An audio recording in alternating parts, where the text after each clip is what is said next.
Let's expand on this now. SANParks Head of Communications, JP Louw, joining us to further the discussion. A very good evening to you. Thank you so much for your time. It sounds like a fantastic initiative.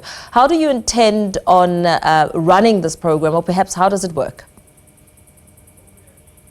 Well, good evening, and thank you also very much for having us. I should probably start by just outlining that it's a partnership arrangement, really, which has NGO involvement, as us, of course, as a state entity, partaking in it with another state entity, Cape Nature, as well as the private sector. It's SANParks, an NGO called Invasive Species Fish Management, which has been doing this project for some time. And then Cape Nature, that also has been involved with the project, as well as Gift of the Givers Foundation.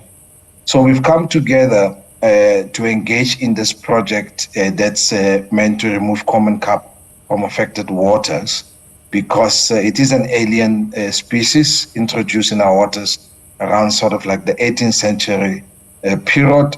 And because it's invasive, I mean, the nature of invasive species, I suppose one would say, tend to be disruptive to ecosystems, and this one in particular causes water clarity reduction, plant depletion, as well as biota competition.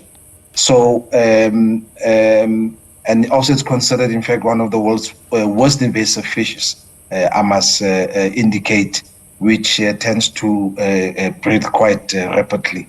And what essentially would happen is that invasive species fish management would go out into the waters and remove this common carp from the water. And they did an initial project which they started with Cape Nature. And that project overall, I think, started around 2018. And the project overall has proven to be quite successful. What we now are seeking to do, since we as SANParks started to work with them around 2020, is to expand this project.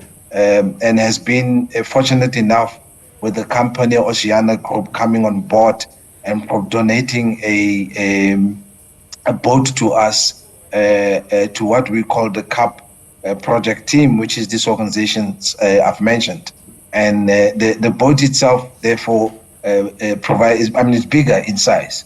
So it means that in terms of its volume of the amount of common carp we can remove, there'll be more work that's able to be done.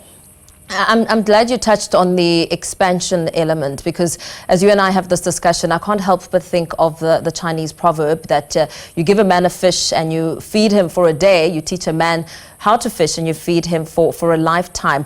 Will this program perhaps consider expanding its scope, or how many jobs have been created? I mean, I ask you about expansion in this form because, you know, one has to also consider the social challenges that are currently happening in South Africa, the job issue, which is really something at the forefront, especially now more than ever as we head into elections. Well, look, at first, when the project was initiated, like I said, around 2018, there was mainly like about 2 people who was doing this role. Now with a bigger boat, I would say somewhere in the region of about 6 to 8 different people would be able to participate. But I think really the benefits that comes from this project expands way, way beyond that, because the involvement of Gift of the Givers Foundation is informed by the fact that they then take this fish and help to distribute it as part of, I think it's called Soup Kitchen Project, and food distribution projects amongst communities in the Southern Cape.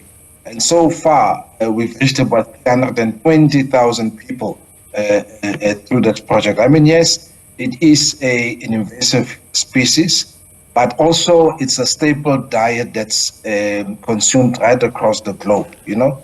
It can be prepared in many different ways and also serves as a great source of many nutritionally important substances, particularly lean proteins and omega-3 fatty acids. So much as we are talking about removing an alien species, we are not discounting the fact that it's not edible. And even the way that the distribution is done, and the fish itself maintained when it's removed from the waters and prepared, we make sure that we are compliant with the status of the Department of Health. So those are really the benefits also that comes from this project.